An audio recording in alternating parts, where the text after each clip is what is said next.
Hi everyone, welcome back. Today we are in Kearny Mesa, San Diego, checking out a place called Little Pepper Gourmet. And this is exactly the type of hidden gem that I love finding. Because from the outside, you're thinking, okay, office park sandwich shop, big deal. And then suddenly, you walk inside and there's a packed lunch crowd, gourmet sandwiches everywhere, unbelievably friendly employees, and honestly, one of the best pasta salads I've had in a long time. And after eating here today, I genuinely think this may be the sandwich shop every other sandwich shop wishes it could be. And somehow, this random lunch in a Kearny Mesa parking lot turned into one of the most enjoyable meals we've had in a while. So come on down, join us for a meal. I know you're going to like it.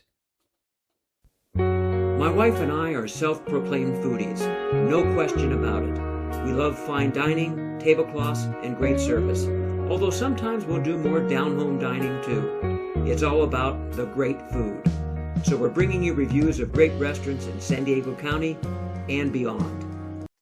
All right, so now that you've seen the official, dramatic television introduction, let's go eat sandwiches in a parking lot. So the reason we're even in Kearny Mesa today is actually kind of random. Like a lot of families in America, we've got boxes of old family videos sitting around the house. And now, well, we're really going to date ourselves here. Ours are still on VHS tapes. You remember those actual video cassettes? Which I guess means somewhere in our house, we apparently still own physical proof of the 1980s. And before these things completely disintegrated into magnetic dust, well, we wanted to get everything converted to digital files.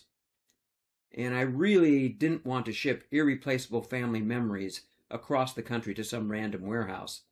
So I searched Google for video digital conversion shops and eventually found a place in Kearny Mesa called Perfect Image Video. Now, I was hesitant at first, so I started small. I gave them one cassette just to see if they could actually do what it is they said they could do, and it turned out great. So on the next trip, we brought them about 30 more tapes. Those turned out great too, and today we just dropped off another 25. So if you happen to need that kind of service, they've done an excellent job for us. And no, they're not paying us for this plug. I just think they did a really good job. And that's actually what led us to Little Pepper, because Perfect Image Video is only about a block away. And after dropping off a pile of VHS tapes and all of the family memories, well, it was time for lunch. And since our watchword is never another bad meal, ever, we had our work cut out for us. Little Pepper Gourmet has actually been around since 1994, which in restaurant years basically means surviving economic crashes, changing food trends, and at least 3 different avocado pricing emergencies. And you know what? You can immediately tell this place has loyal customers. It's busy. People look relaxed. The employees are smiling. Nobody seems stressed. I mean, that alone already makes this place stand out in 2026. You order at the counter, and then they bring the food out to your table. And I have to say, the employees here were unbelievably friendly. And normally at a counter order place, I'm probably not tipping much. But these people were so helpful and genuinely nice that I actually tipped well because, well, they completely earned it. Everybody here just seemed happy, and that energy absolutely changes the experience. Then you look at the menu, and suddenly you realize this is not a basic sandwich shop. This menu is enormous. You've got gourmet sandwiches, wraps, salads, soups, vegetarian options. There were a lot of things that I wanted to try. But we limited it down and decided to go with one of their house favorites called the Firework. Well, that already sounds slightly dangerous, doesn't it? But if your sandwich sounds like something the fire department should monitor, yeah, I'm sort of interested. Now that Firework comes with turkey breast, capicola ham, Gouda cheese, caramelized onions, lettuce, tomato, balsamic dressing, spinach artichoke spread, and jalapenos on ciabatta. We actually had them hold the jalapenos, and somehow this sandwich still had a little heat. which I think was probably coming from the caramelized onions and all the flavor combinations sort of going on in there. We also ordered the pasta salad, but we need to stop right there for just a second, because I need you to understand something right now.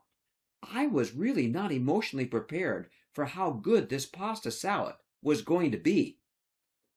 So, what about first impressions? Well, everything just tasted fresh. Nothing was mass-produced. Nothing was lazy. The bread immediately stood out, and the sandwich had that perfect, I don't know, slightly messy but absolutely worth it appearance, which I guess is generally a very good sign. My rule, if you can eat a gourmet sandwich while remaining perfectly clean, something probably went wrong in the kitchen. And look at this pasta salad. I mean, they absolutely loaded this thing with cheese. There's feta, olives, vegetables, perfectly cooked pasta. This definitely is not a grocery store deli pasta salad. This tastes homemade, fresh, flavorful, actually cared about. Honestly, after a few bites, we were saying to each other, we probably should have ordered 3 pasta salads and maybe 1 less sandwich. That's just how good it was. Okay, so now we're into the bread. And we start saying to each other, this bread is incredible. The ciabatta roll tastes super fresh and honestly delicious all by itself. And then you've got that spinach artichoke spread, keeping everything moist and flavorful and not making the sandwich soggy. I gotta guess that's probably not too easy to pull off, because there's really a lot of ingredients happening here. Somehow it's all working together. You get smokiness from the Gouda, saltiness from the capicola, freshness from the vegetables, a little sweetness from the caramelized onions, and just enough heat to wake everything up.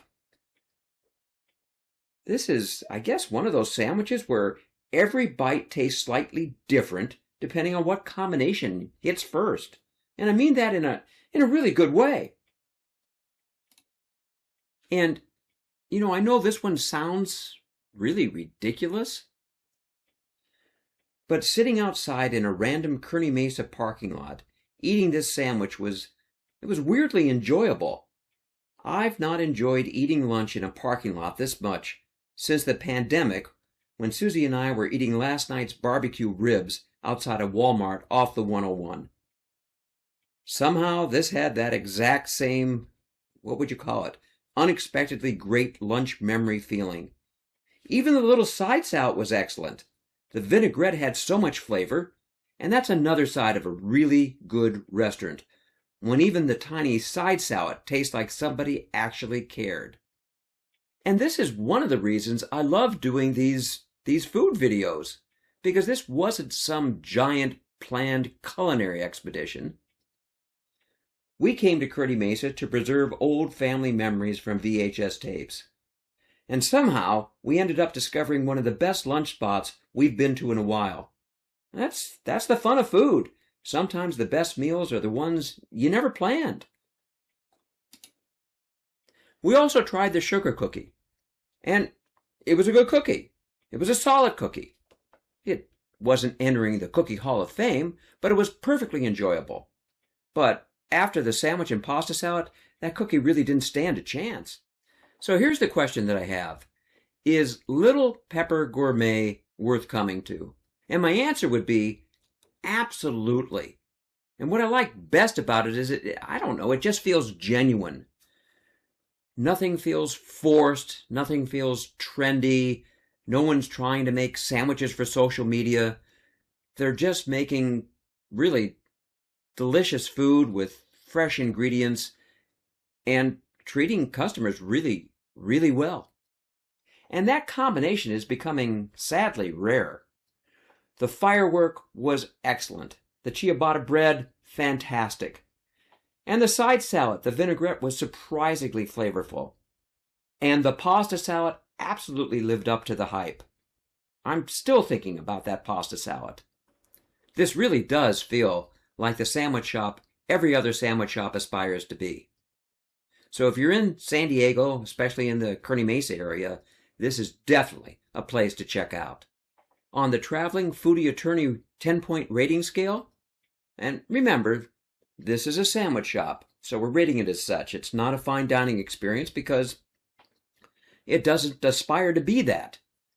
So for food, I'd give it a 9.9. And keep in mind, I never give a 10 because, well, there's always room for improvement, right? So 9.9 for that. For service, I'd give that a 9.9 too. And ambiance, well, it's in the middle of a parking lot, but given that, it's surprisingly comfortable and enjoyable, so I'd give that an 8.5. All right, before we wrap up, let's have the legal tip of the month. Have you been named by a parent or a loved one as the estate trustee to wrap up everything at the end, thinking that there's nothing to it, that it's going to be easy? That's what we're going to be talking about. Now, if you're not interested, you can skip forward on the timeline, and the point to skip forward to continue the video is listed right up here. But you're going to miss out on some very important details that could save you a lot of time, a lot of heartache, and maybe most importantly, your wallet.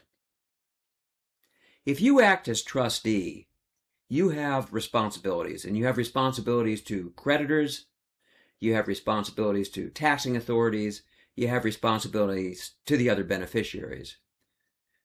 Now, another name for responsibilities is liabilities. So if you fall short on any of these responsibilities, duties, liabilities, whatever you want to call it, you can be sued. And you can be sued for a long time, up to 3 years, and if you leave some steps out, sometimes forever. So what am I talking about here? There have been situations where beneficiaries have sued the estate trustee, that's the one who handled the details to settle the estate, close up everything. They thought they had been shorted on the distribution, so they sued. And this was years later. Problem was, the trustee didn't have the documents anymore, didn't have the records. Worse, the bank statements weren't available from the bank because the bank doesn't keep them forever. So we have two morals of the story here. Number one, you need to keep the documents, the records, forever. Yep, you heard me right, forever. Now, you don't have to keep them in paper form. You can take the documents over to the FedEx outlet or the UPS store and have them digitize it for you. They'll put it on a flash drive. And you then back up the flash drive or put it on your computer and make sure you're backing up the computer periodically. Then if something happens years and years and years later, you've got the records or the documents to defend yourself. And don't take the attitude that all you need is the bank statement to prove what everyone should have gotten. You've got $300,000 in the bank account. You have 3 beneficiaries, $300,000 divided by 3, $100,000 per person. Problem is, what if you started with $500,000? Where did that other $200,000 go? Well, maybe it went to mortgage payments. Maybe it went to tax payments. Maybe it went to your fees. All legitimate, but years and years and years later, you're not going to remember. That's why you keep the records. And moral number 2, have a fiduciary accounting prepared. Not just the back of a napkin breakdown. This is a type of financial report that details all of the receipts, all of the disbursements, all of the gains, all of the losses, all of the distributions to the beneficiaries, from the start date to the end date. And that's what gets the clock ticking so that you're only open to sue for 3 years rather than forever. Now, I don't want to mislead you. Nothing is perfect, and neither are fiduciary accountings. There's exceptions that exist for everything. But for goodness sakes, at least get the odds in your favor. So if you're in the middle of acting as a trustee or about to start, give us a call at 760-436-8832 so that we can put together a plan to keep you out of trouble. And if you want more details on this subject, I will have a link to an article that I authored in the video notes below, and you can take a look at that. And as always, just to keep the boys and girls at the State Bar happy, my name is Merv Miller, and I am the Traveling Foodie Attorney. Our contact information, address, whatnot, will also be in those video notes below. Thanks for joining us today at Little Pepper Gourmet in Kearny Mesa, San Diego. Really appreciate your being with us. If you've enjoyed this video, please subscribe to the Traveling Foodie Attorney for more hidden gems, travel stories, and practical estate planning discussions. And if you would, we would really appreciate your giving us a thumbs up. In the comments below, please place your comments as to what the best sandwich shop you've ever been to is, because right now, Little Pepper Gourmet is pretty high on my list. So until next time, happy eating. We'll see you in the next video.